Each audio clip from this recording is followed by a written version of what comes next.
lot of consultants out there looking to estimate what CTAs are doing, right? Onyx has enough market share in swaps that we're not estimating, we're measuring.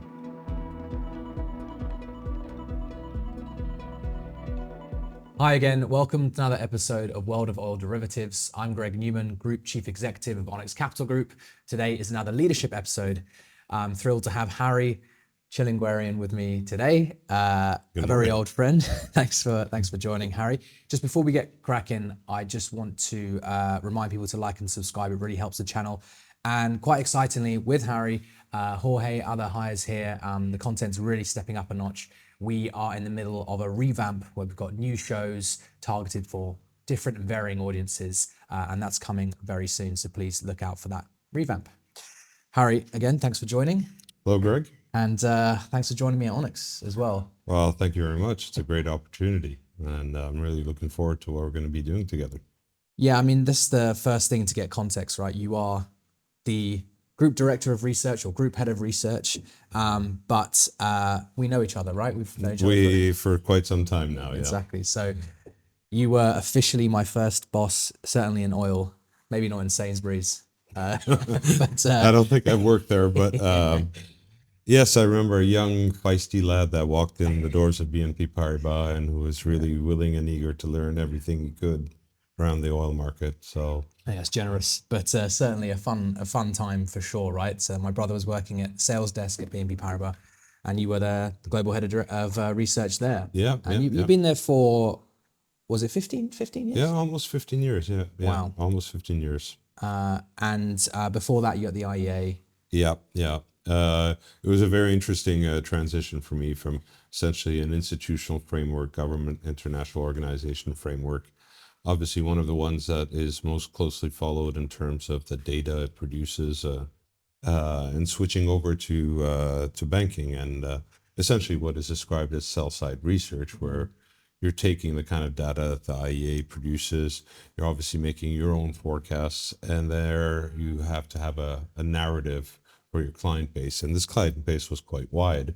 It was commercial entities, refiners, utilities, shippers, airlines, and then across the spectrum, moving over to the financial side, hedge funds, pension funds,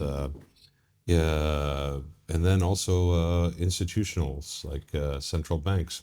But this was your first kind of major job in oil, was it, at the IEA? Yeah, the IEA was, I would say, my first major job. I started off at the OECD in the economics department. So my career was initially going to be a macroeconomist. Okay. And chance had it that I met the head of the oil industry division, so the guys that actually make the IEA's monthly oil market report, a guy named David Knapp. And he took a chance on me and bringing me in.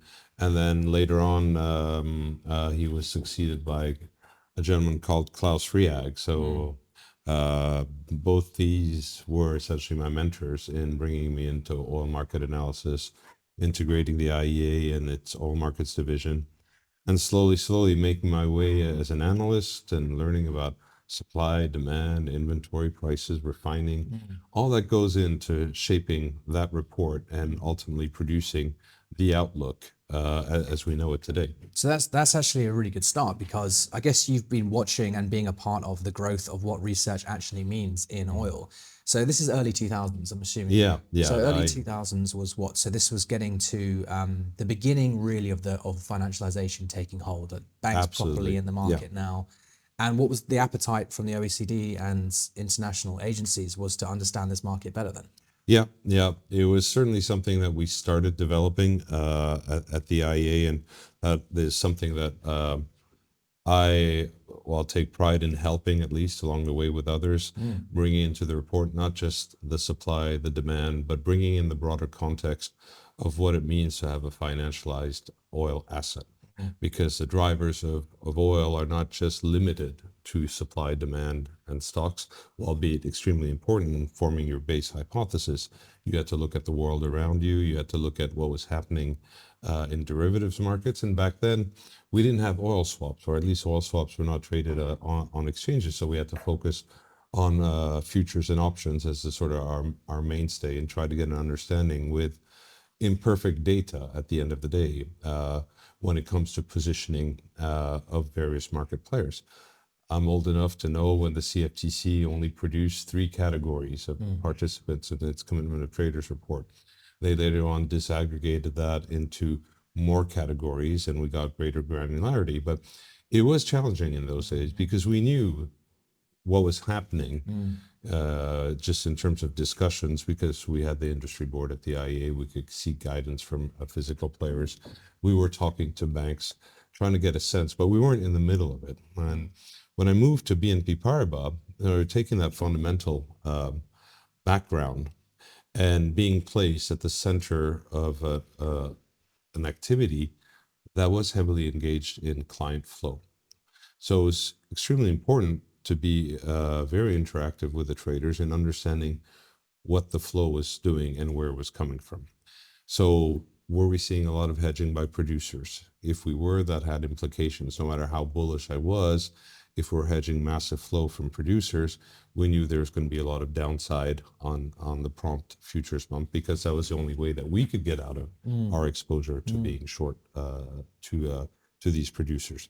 So I could be as bullish as I want, but there was going to be downward pressure on prices, and I couldn't come out there and simply say that the price was going up because my fundamentals said so. Then, of course, we had a lot of businesses in world of oil derivatives. You noted back then, in those years, there were a lot of commodity-specific hedge funds. So being in the midst of that and be interacting with these clients, trying to understand their behavior, why is it that they do what they do and when they do it. That was another aspect in terms of then trying to tell a story to our clients, for which on the commercial side, we're providing guidance for hedging. And then, of course, on the more financial side, guidance for investing. So taking a position for hedge funds, selling the asset class for institutional clients, insurance companies, pension funds, and then, of course, the real physical side of the business. And back in those days, BNP Paribas was extremely active in commodity trade finance, extremely active. Obviously, a lot less these days, but that physical exposure to physical entities and seeing those type of clients, and also having the financial, allowed us to at least, I hope, that to provide something that is competitive in terms of views, trying to innovate and going just beyond that supply and demand that we talked Absolutely. about. So this is like really interesting to think about. So the OECD to start with, and the IEA. So you're saying, well, macroeconomics, what's its use for governments, for policies, for planning? Oil was becoming, I guess it really was about the price. The price was it was now a more freer market than it had previously been. All the restrictions, the boom of like the WTI contract and now Brent. So financialization was coming, but also the physical market was thriving. And I guess the governments were saying that we need to really understand this because they're linked to inflation, particularly in the US. Absolutely. So I guess that's where the investment came from. Say, look, we really need to get an idea of what's going on here. And then, of course, when there's a lot of money being made, that's where the hedge funds and banks come in. But I think you were clearly on the cutting edge of the beginnings of how people looked at markets. And I guess, of course, you have to start with the supply and demand balance and how that's evolved. I'd love to get into that a little bit.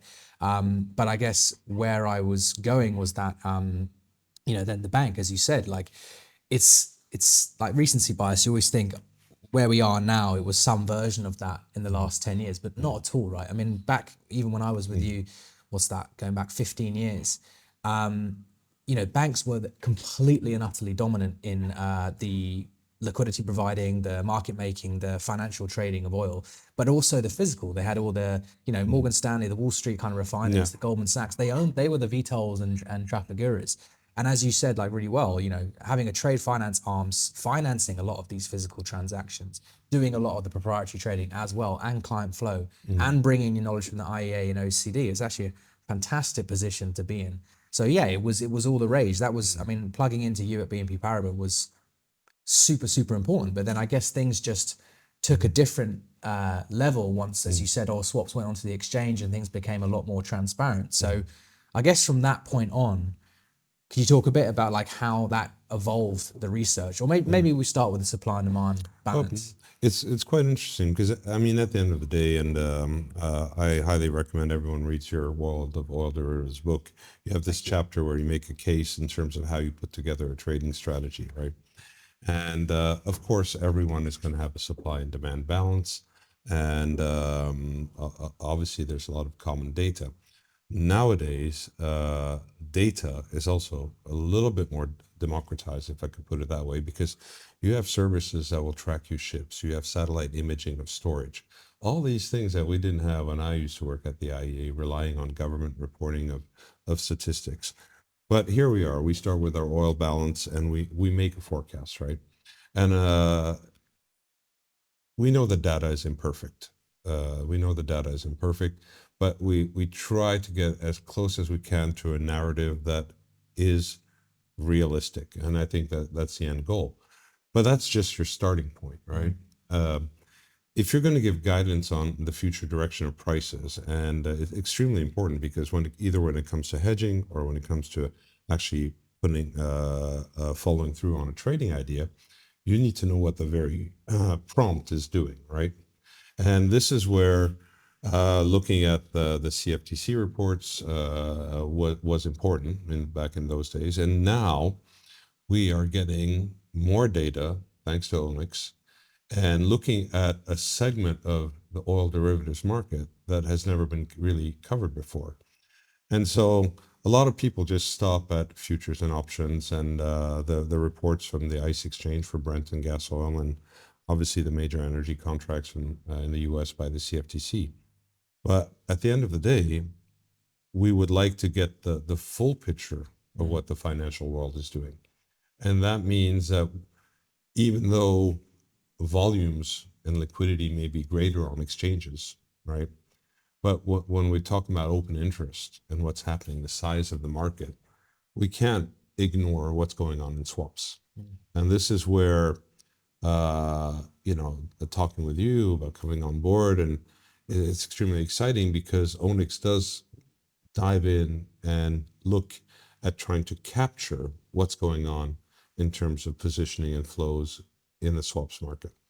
And I think these are all additive when it comes to making and formulating a view, or at least trying to think about which way prices go.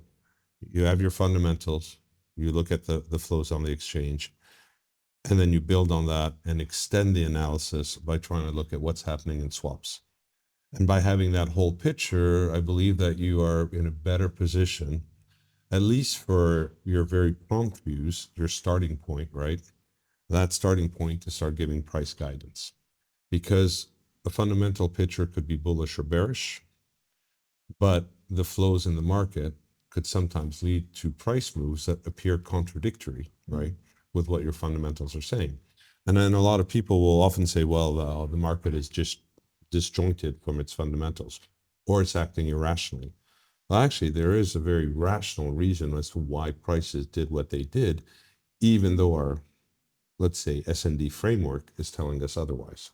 So it's really important to when it comes to analysis to try to bring that in, because without that, I think you're really missing out on an important driver of where prices could be heading, in the future.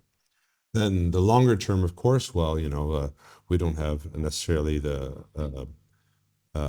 positioning data, let's say, may be less predictive when it comes to the back end of the curve because there's not so much open interest yet developed on those contracts. But at least at the front of the curve, knowing what's happening in the context of your fundamentals could then allow you to say something that is, I think, a little bit more informed than what you would normally have. But it's funny the journey the industry has been on, because we're talking about essentially arriving at a truth, and I guess that's how you're looking at it, and you've always looked at it. You've got a genuine objective to be objective. But let's be honest, right? What are people trying to do? They're trying to understand how the market dynamics are at play. But let's say your jump to BNP Paribas, a lot of people are making a lot of money now in different ways. And when there's a lot of money to be made, what are people thinking? How can I control it? So you've got players all over the world. The US want to control the oil market for their obviously their own reasons internally and externally. OPEC have their entire government budgets in some cases linked to this. Then you've got hedge funds who are looking to gain an edge and make money. Everyone is trying to have some form of control. And when you're at the upper echelons of power, you really are in a position where you can gain some kind of control. And what's been fascinating for me to go back and read and learn from the people who really built this market, like yourself, Al Mahana, for example, the oil leaders book, very open when he was about his time as a Saudi oil minister. We understand the fundamentals, of course. We appreciate supply and demand balances, but it went beyond that. And it was, what do people think the balances are? And how do people think the market is behaving? So this search for a narrative is really interesting. Now, what I wanted to say upon that, like from that, was, okay, supply and demand, it's not about bashing people and say, oh, you think it's all about supply and demand. Look, it is all about supply and demand when the volumes are around the physical and the major players are hedging. But at some point, as the bigger the market gets, influences change. And I think it was very comfortable for a time period, particularly with OPEC, as they gained more and more control over the market and the understanding of the market, to actually be able to say, who better than us to actually understand what's going on with the supply and demand models? We're now going to speak to the major research houses, the banks, ourselves, invite them to conferences, engage with them. So we're on the same page. We're going to do articles in the FT, and they're very open about it in this book. There's campaigns about capturing people's narratives. But I think what happened was, it just became efficient. If everyone thinks what one group of people think, in a way, the person who is in full control of that is destined to lose control, because everyone basically in a kind of echo chamber and a vacuum, as volumes are growing from more and more random sources, basically the market stopped behaving as it was meant to behave. And then it's like, well, what's the new narrative? How do we learn the next thing? And it became more about, okay, we need to add some data. Data's buzzword. We need to add ship tracking, so it's more, less analysis and guesswork to really, I can see the cargoes. People putting drones over refineries and all these evolutions to get control of what's going on. But inevitably, as the financial volumes just went up and up and up and up and up, particularly I would say 2012 to now, that boom has not eroded this narrative, but it's made financial understanding at least 50% of what you have to analyze now. And OPEC themselves are very open about that. Yeah, absolutely. I mean, look,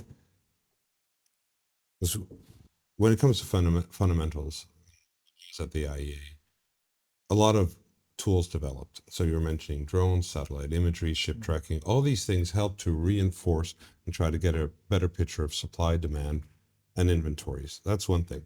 But then, I mean, even the leading institutionals in terms of forecasting what global balances are, so the International Energy Agency, the OPEC Secretariat, the DOE's Energy Information Administration, when they look at oil supply and demand, they understand that there is something more.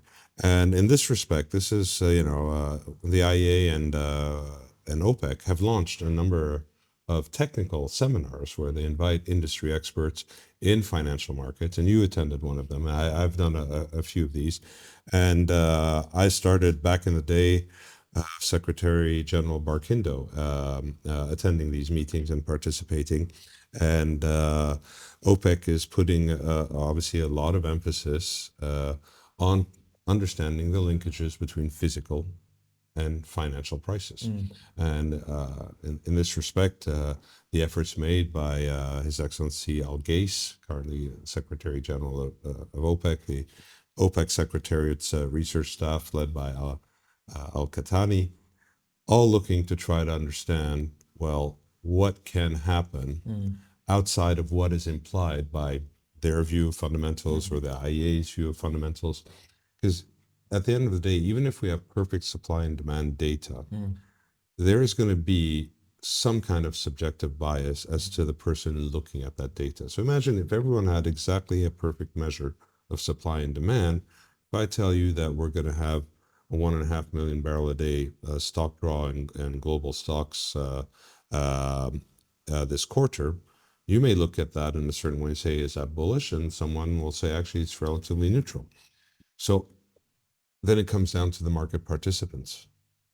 And if we identify what they're doing in the context of this known information, right? Saying, okay, well, refiners are doing this, trade houses are doing that, NOCs and majors are doing this. Why? Why? Understanding the But that's behavior. that's what I was getting at, though. Basically, the job has been done so well by yourself for sure at BNP Paribas, undeniably very influential. Jeff Curry at Goldman Sachs, and Rita, I think she's at Barclays, then to Energy Aspects, phenomenally successful. So now you have basically people who are all looking at the same way, but getting better and better and better at it to the point where very trusted. I'm trying to match this narrative building with the timing of the market, of the volumes, because it basically there was a point, I would say, let's say 2014, 2015, maybe a bit before that. It looked like it was basically the peak, the perfect point to be like, the volumes aren't absolutely dwarfing the physical. So, essentially a big physical hedge can still influence the market, and physical players can still have a disproportionate influence. Now we've got all these guys looking at the same research from the same influential players who are looking at it very similarly with the same data. A consensus forms.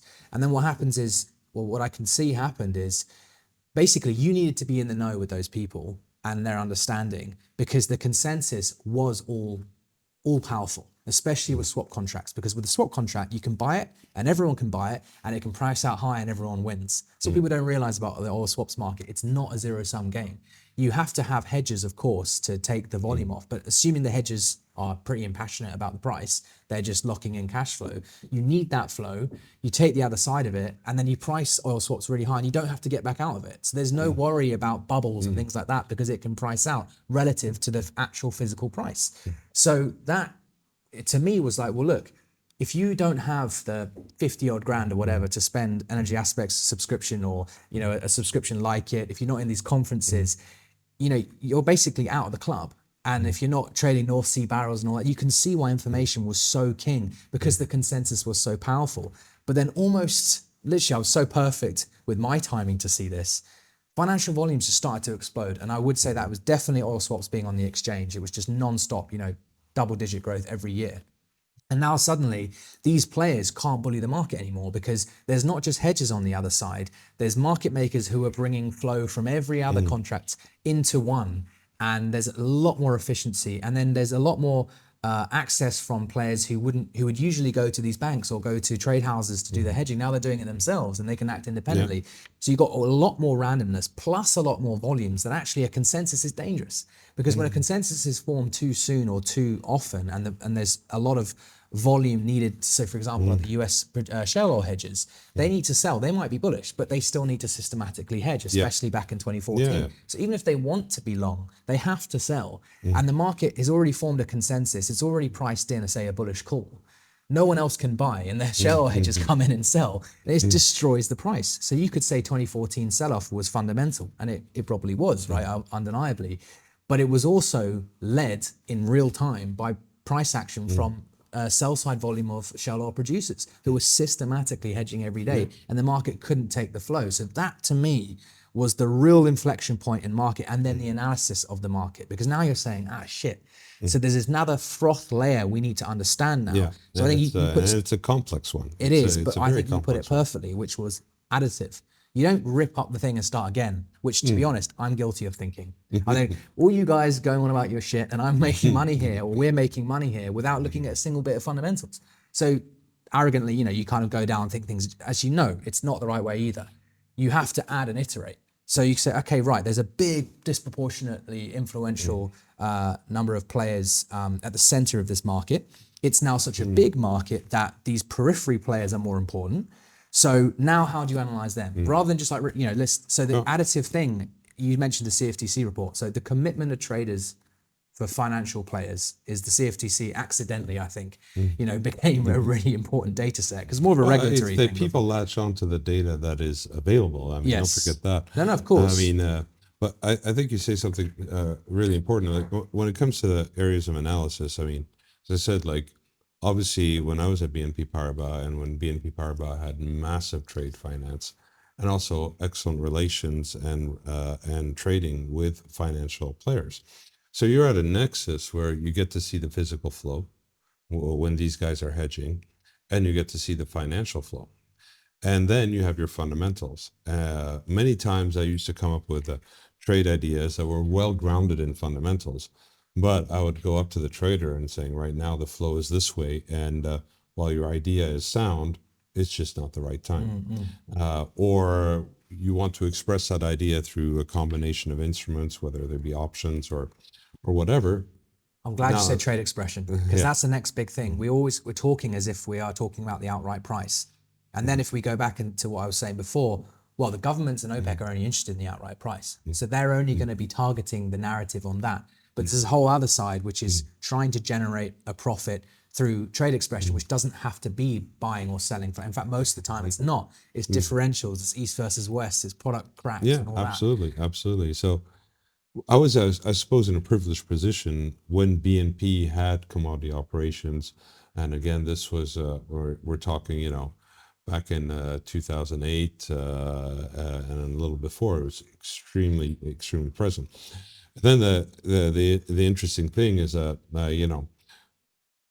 that information was in a way a proxy of what we're talking about now, where we do actually have data. We have people like Onyx providing data around financial flows. I used to get bits and bobs as a result of BNP's privileged position as to what was going on in terms of flow and positioning that I would juxtapose against my view of fundamentals.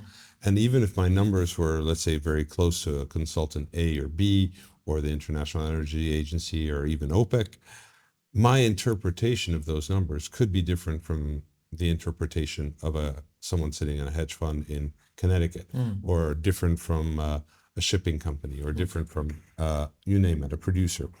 But then the interesting thing, of course, is that from this financial narrative that I had at BNP through the client flow, our own analysis, I discovered a little bit of a different world when I joined the trading arm of Total Energies. And there, it was quite remarkable because the focus was extremely heavy on the barrel count. So we have different players approaching the market differently, and some are still stuck in their in a certain way of thinking that doesn't encompass the reality which you expressed of. We had obviously a financialization of oil. So we had futures, commodity indices were developed, most famous one being the GSCI. And now you could trade the S&P GSCI. Then You there's could the trade, USO now, the Brit Wisdom Tree, yeah. exactly, the Bloomberg BCom index, etc. But then Soon to be an Onyx one as well. But soon to be, we'll have our own. Uh, But then swaps came along, and that was sort of an opaque and niche, and no one really sort of paid attention until they got listed on exchanges. And as you're saying, suddenly people are trading this stuff, and many people are trading this stuff. So you look at your experience from government to investment banking to physical trading at TOTSA, right? And you look at the different emphasis that were put, and you come to realize that it's not just one thing that's going to get you there, or at least allow you to provide the most informed view that you can, whether it's to help your traders when they're market making, whether it's to advise your clients, whether it's to formulate trade ideas that people could look at, and if they agree with your opinion and views, then so where I'll give you a execute lot of on. credit So, is having an open mind, because ultimately it's very, very easy for anyone to get stuck in a way of thinking that's worked for them. So you're protective of it because it works for you and you want to go back to that, and you just hope that that knowledge, almost like a consultant, right? They have a lot of knowledge, they become a consultant and go and spread that knowledge. But then once that skill becomes democratized, what are you going to do next? So the person who can adapt and always be additive and iterative upon their knowledge, you've taken it from government to the bank and then TOTSA, that's a huge number of changes. And now back to, a kind of almost a similar model to BNP Paribas, but none of the financing. So an evolved banking trading floor in a way, seeing that transition, but maintaining an open mind the entire time. You can build and say, okay, this is what it is now. This is how we've got to think. And that's great. I mean, that's a real power you have that I've seen so many times people don't, particularly traders, because traders have put their money where their mouth is. And, it's risky, it's isolating. A lot of people don't do well.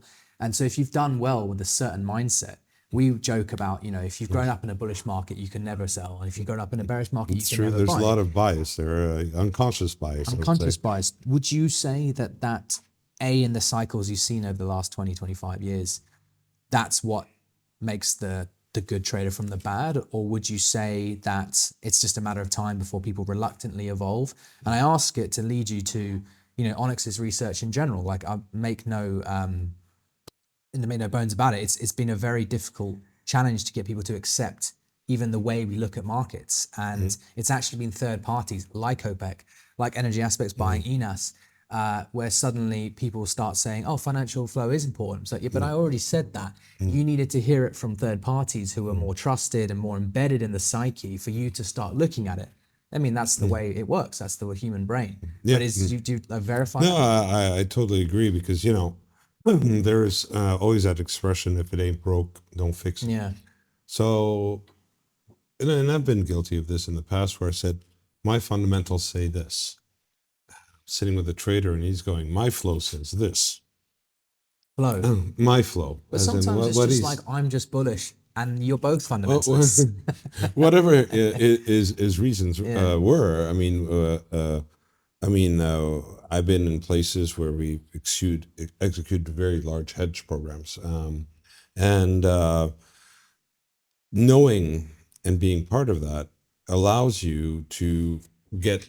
This is what come back to timing, right? Because my fundamentals may actually be true, and I truly believe that the market reverts to its fundamentals. It just never, ever reaches that famous equilibrium level.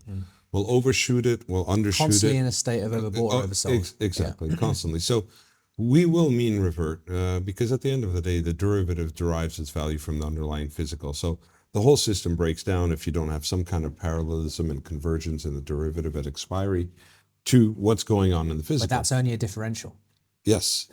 So at the end of the day, my fundamentals could tell me something. More importantly, I'm like thinking, okay, I have a bullish fundamental outlook, but I see all this producer flow and I know how we hedge it. Because obviously being in situations where I've seen the execution of these things, I go, well, they want to hedge next year. Obviously there's no open interest next year. So what happens? The trader puts everything on the front month and then eventually starts rolling the position in future months as that open interest develops. But you know that you're going to get a whammy of selling flow that is going to completely destroy your argument of the price going up. So then you need to take that into account when you formulate pricing guidance. And so this comes back to and efforts in this area, and you're talking about people wanting to accept this. So we have to, commend OPEC and the IEA and for at least trying to bring, seminars where you examine that relation between physical and financial prices. Because the one you attended, and I was there with you moderating a panel, it drew a lot of attention and started raising awareness so that, change is difficult. Change sometimes happens slowly, but it does happen. And whenever people are going to it could be producing countries making decisions on their production levels. It could be consumer countries implementing policies to, curb demand in case prices are too high, lowering the speed limit, things like that. Whatever it is, at the end of the day, they're going to have to understand that their policy actions have ramifications, and these are expressed in financial markets. And it's not just futures and options. And now you have a whole ecosystem running from futures all the way to swaps. And the interrelations between the prices of the two are quite deep, right? So a lot of times I look at people who are trading swaps, for example, comparing a DFL to the front month spread on the ICE futures. We're talking swaps on one hand, futures on others. If we get too much backwardation in the futures, how's the DFL going to react? What are people going to do? What would a refiner do? What would an independent trading house do in that kind of context? And at the end of the day, the ecosystem you describe is we're starting with contracts that are either very liquid or dominant, off of which a whole complex derives. So we start with crude, we start with TI, we start with Brent. Then through differentials like cracks, we're going to be establishing outright prices for gasoline. But then we also know that there are significant ARBs. So suddenly we're going to be looking at RBOB versus EBOB, right? Or we're going to be looking at east-west spreads for gas oil and fuel oil to derive. So when one moves, knock-on effects through all these differentials. And so understanding why a particular market participant, well, sometimes we don't always understand why, but at least if we could observe it. And I think one of the very interesting things is as Onyx moves forward with the democratization of data, right, in the space, being able to report in the space. I mean, one of the very interesting things that's going to happen is that people are going to be actually looking at a surveyed number, Yeah. right? Not an estimate. And a lot of consultancies out there are looking to estimate what CTAs are doing, right? So they're trying to estimate CTA positions. They're trying to estimate what other market participants are doing. Onyx has enough market share in swaps that we're not estimating, we're measuring. And that's certainly a lot more powerful, right? It's just reminds me of how data evolved in fundamentals. We used to be estimating stocks sometimes. Yeah. Now we're measuring them. I mean, you have measures. You can barrel count. You could barrel count. You could barrel count. Ships. And barrel counting, so we'll come back to the beginning. We need to barrel count in fundamentals. We need to barrel count in financial flows. And rather than opposing the two, rather than saying, well, the price is not doing something right because of some financial flow, actually looking at the financial flow and where that flow is originating from, you could understand why the price is doing what it's doing, as opposed to simply throwing your arms up in the air and saying the market's just simply acting irrationally. So I think with your addition, it's been a massive piece of the puzzle that I've been looking for, and I'm unbelievably excited as well, because it's something I feel like I can't do myself, and I need you for. Is this transition from conceptual understanding of things and good data and whatever to this additive data set you're defining really well, because you've been on that journey. You can see where the next step is, and I'm excited about this next step that we've got, which should be coming out soon after this podcast is released. Is we're trying to marry up.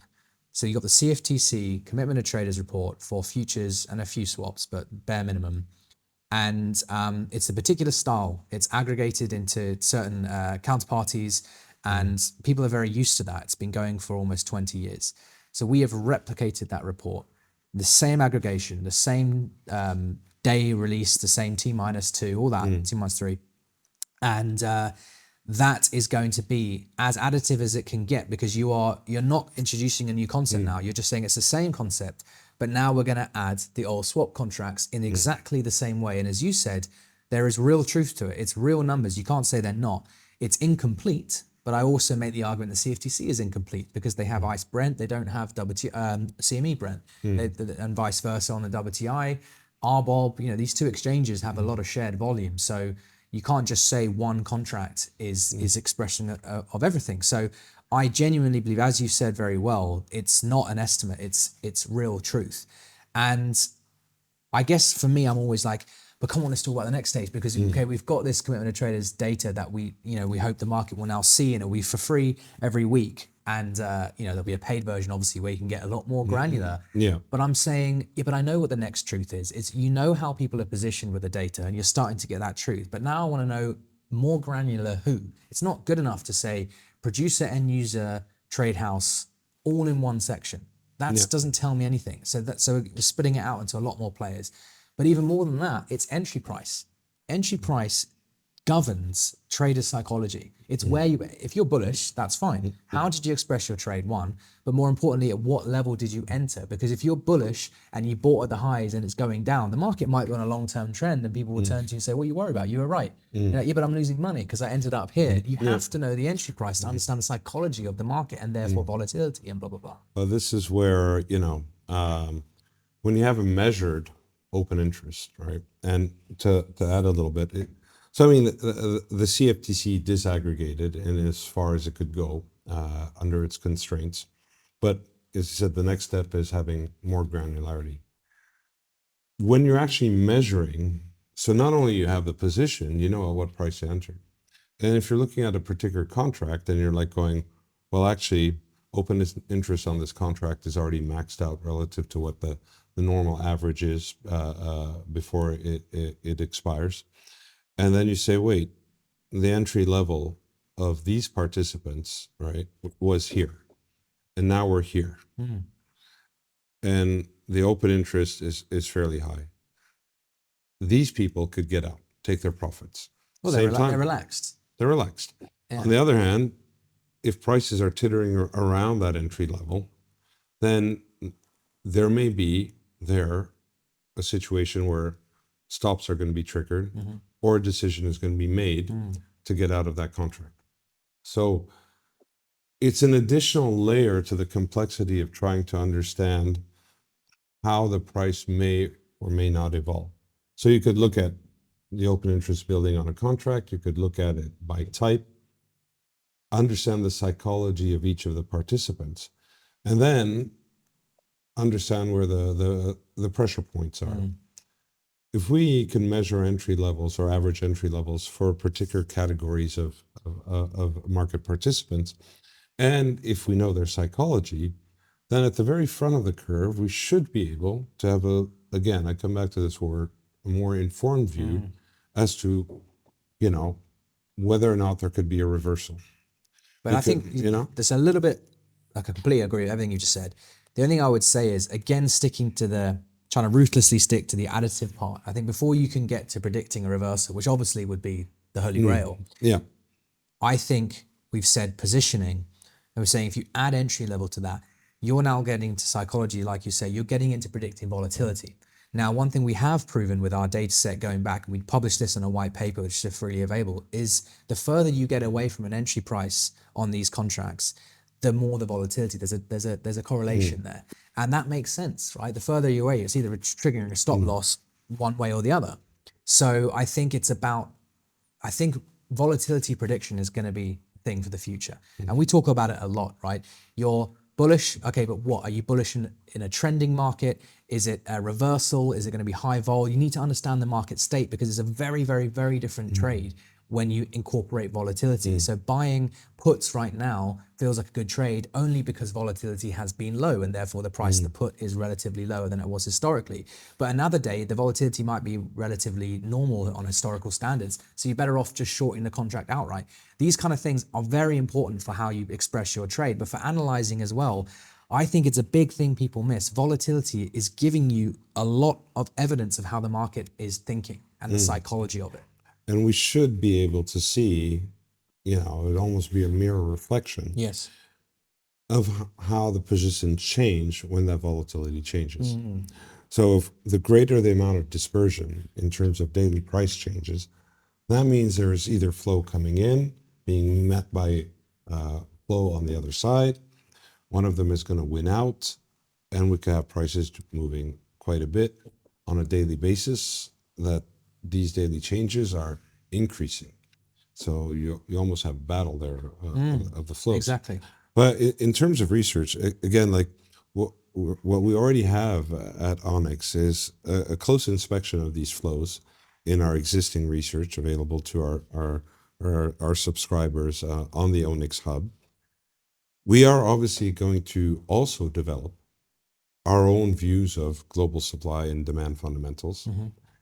And so when it comes to talking with our clients, talking with our traders, the end game is to be able to have something that's a little bit wider in scope so as to be able to engage in a discussion.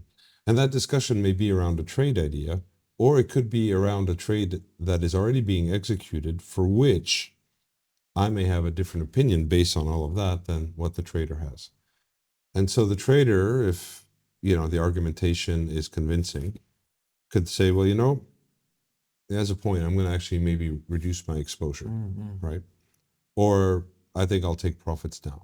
They made a good point. Yes, I'm in the money. Maybe I could ride it a few cents higher, but or maybe I won't even enter at all because it's evidence we're at the end of the trend.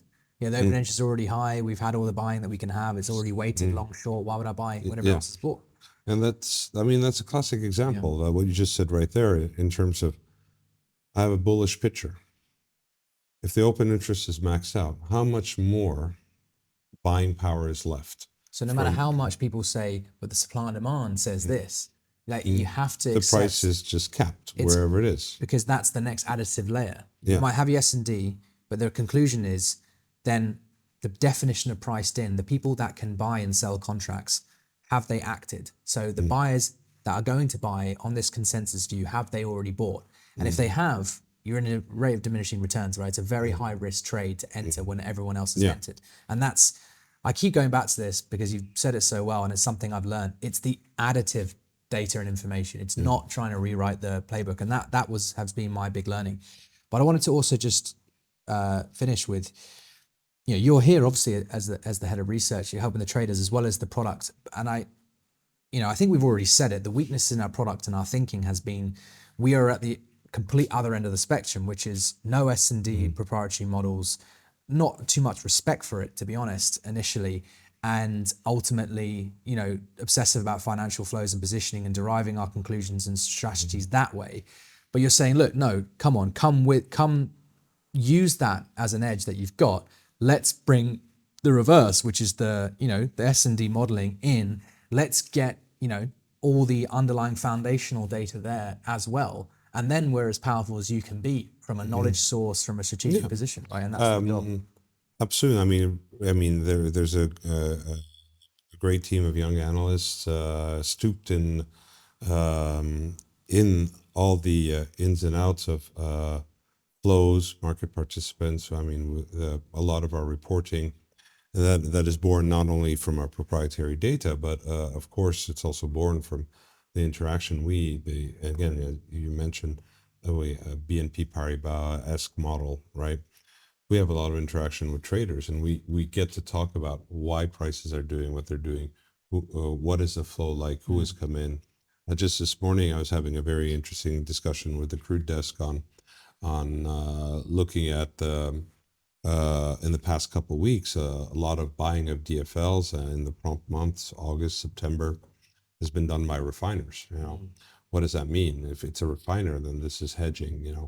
But someone who's then shorting the DFL, what do they have against it? And you go, oh, wait, the data tells us that if refiners were buying DFLs Brent, August and September, who's on the other side? Trade houses, majors. Well, they have oil.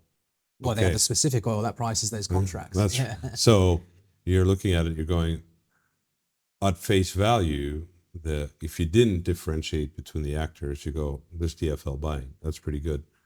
Maybe therefore someone who's shorting the DFL needs to buy spreads against it. So I may have some backwardation, but then you start looking at it, you're going, oh, refiners are buying. Who's on the other side? It's the trade houses selling. It's a majors. They have the oil, so they'll sit on the oil and gladly supply it when the time comes. So what would have been initially a bullish indication for me in a fundamental context of, yes, we're in Q3, a seasonal uptick in demand, refiners buy crude, processed crude, and so on. That looks pretty bullish. And they go, oh, they're buying DFLs, they want the crude. And then you look on the other side, you go, well, actually, maybe that this buying from crude processor is not that bullish. But it's a difficult journey, but it's important to have the context. And once you have the context, and that for me, those are the fundamentals. It's what gives you your big picture. But it's the evolution. It's necessary now. I guess going back to before, there was a time when this wasn't necessary because there was quite a lot of truth in the S&D being correlated with the market, and it didn't really matter. And even in the contracts themselves, there wasn't enough volume or diversified volume to really fight against these narratives. Majors and trade houses basically won every time, and it was more about a battle between them rather than anyone else. But now everyone can have a kind of democratized influence, if you like. If you're not analyzing markets this way, is it not fair to say you're going to be left in the dark? A bit like saying, if in the IEA days you did it a certain way and you didn't evolve to the ship tracking or whatever, you were left behind then as well. Well, I mean, the best example is if you're looking at a particular situation, cover one eye and look to see as to whether or not you still see the same information. So it's maybe a sort of clumsy metaphor, but it's the truth. I mean, two eyes are better than one, right? Yes. But there has to be a trust, to be fair. Yeah, so one eye on the fundamentals, of course, Yeah. and we hope to develop that so as to give us our internal context.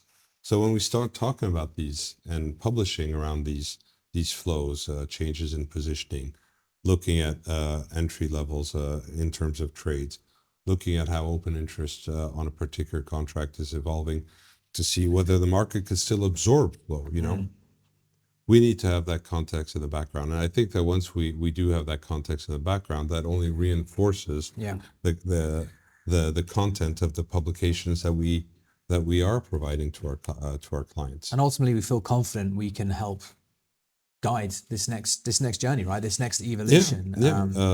I don't see anybody else who is embarked on looking to develop such a data set. And, of course, to use a Taylor Swiftism, haters will hate.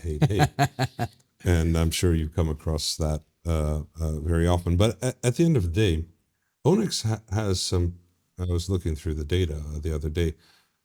In the swap market, I mean, there are certain, let's say, underlyings, whether they're flat price or cracks or east-west spreads, where we have a significant amount of market share.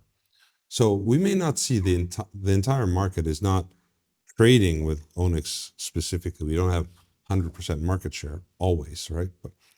But there's a lot of areas where we have a lot of market share that is sufficiently large to be reflective of the broader trend. And as we're measuring rather than estimating data, then it becomes important to start looking at this and seeing how, and this is going to be as well a challenge for me, because obviously I've been with traders, I know how they think, but I don't necessarily have the same reflexes and thought pattern as someone who has traded extensively as you, where you're going to be able to take some of this information, derive a conclusion, and then I'll come up to you with my fundamentals and I'll say, well, what about this? And you may not have the same reflexes on the fundamental side that I have. But the idea is bridging this gap so as to have both reflexes in critically evaluating your data. And I believe that once we have that, we're in a better position to discuss markets.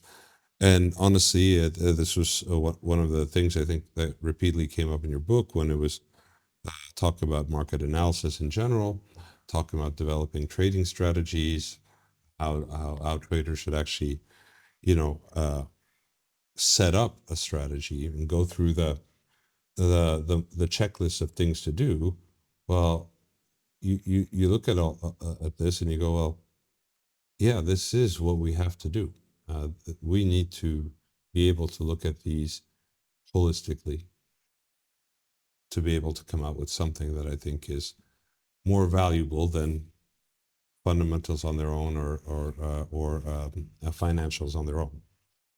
Harry, I think said it all, and I'm really, really excited for what you're going to bring. And I think audience out there, I hope you found that very interesting. There's a lot of history there, but also there's a lot more to come. We'll be revealing very soon free sources of what we've been talking about there.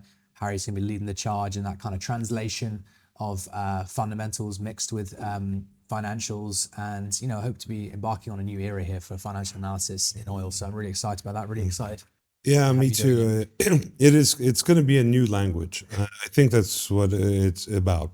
And I myself, Greg, when you approached me and you talked about this, and I thought it very exciting because Onyx has grown and it's still growing very fast. And yeah, because of that, it has its data. And to me, I will also embark on this journey and learn a new language. So when you're talking about adoption, it may take a bit of time, but I think ultimately people will look into speaking that new language. And hopefully, of course, they'll turn to us. Thanks very much, listeners out there. Remember, please, to like and subscribe. Look out for the new stuff all over our media, the new shows. Look forward to seeing you soon. Thanks again.